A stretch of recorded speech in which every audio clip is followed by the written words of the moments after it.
ხეტყის უკანონოდ მოპოვების 3000-მდე ფაქტი გარემოს დაცვის სამინისტრო ახალ სტატისტიკას აქვეყნებს. აღმოჩენილია ხეტყის უკანონო მოპოვების და ტრანსპორტირების, უკანონო სახერხის სამქროების, მოწყობის ფაქტები დიდი ნაწილი სისხლის სამართლის დანაშაულის ნიშნებს შეიცავს. ყველაზე მეტი შემთხვევა კახეთში ფიქსირდება, ყველაზე ნაკლები კი თბილისში. ხეტყის უკანონო მოპოვება, ტრანსპორტირება, ტყის ფონდის თვითნებურად დაკავება, დაურეგისტრირებელი სახერხის საამქროების მოწყობა. ეროვნული სატყეო სააგენტო ახალ საგანგაშო სტატისტიკას აქვეყნებს. გამოვლენილია სამართალდარღვევის 721 ფაქტი. ეროვნული სატყეო სააგენტოს რეგიონალური სამსახურის თანამშრომლებმა 2024 წელს 721 სამართალდარღვევის ფაქტი გამოავლინეს. აქედან 619 ფაქტი ეხება ხეტყის უკანონო მოპოვებას, ტრანსპორტირებასა და ასევე დაურეგისტრირებელი სახერხის საამქროების მოწყობას. ჩამორთმეული მერქნული რესურსი დასაწყობილ იქნა საქმიან ეძოებში.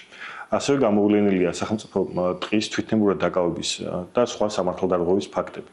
კანონდარღვევის გამოვლენის მიზნით ეროვნული სატყეო სააგენტოს ტყის მცველები ყოველდღიურ რეჟიმში 24 საათის განმავლობაში ახორციელებენ ტყის მონიტორინგსა და კონტროლს. სამართალდარღვევის ფაქტებს გარემოს დაცვითი ზედამხედველობის დეპარტამენტიც აქვეყნებს. 2197 შემთხვევიდან 196 სისხლის სამართლის დანაშაულის ნიშნებს შეიცავს. მასალების შესაბამის უწყებებში უკვე გადაიგზავნა. ეს ფაქტების რაოდენობა მოიცავს როგორც უკანონო ჭრის, ასევე ტრანსპორტირების და გადამუშავების ფაქტებს.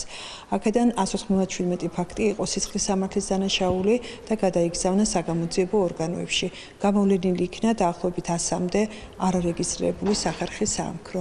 კახეთი, სამეგრელო, იმერეთი, აჭარა. უკანონო ტყის სარგებლობის ფაქტები ძირითადად რეგიონებში ფიქსირდება. მონიტორინგი სახელმწიფო ტყეში განთავსებული ფოტოხაფანგებისა და დრონების საშუალებით განხორციელდა. სამინისტროში განმარტავენ, რომ მოსახლეობასთან თანამშრომლობით და ახალი ტექნოლოგიების გამოყენებით სატყეო სექტორის რეფორმა წლიდან წლამდე უმჯობესდება. ორი მიმართულება არის სამინისტროსთვის ძალიან მნიშვნელოვანი, ისევე როგორც ჩვენი მოსახლეობისთვის. ერთის მხრივ ის, რომ ჩვენ გავაუმჯობესოთ და ეტაპობრივად სოციალური ჭრის ფორმატიდან გადავიდეთ ორგანიზებულ ხეტყის დამზადებაზე.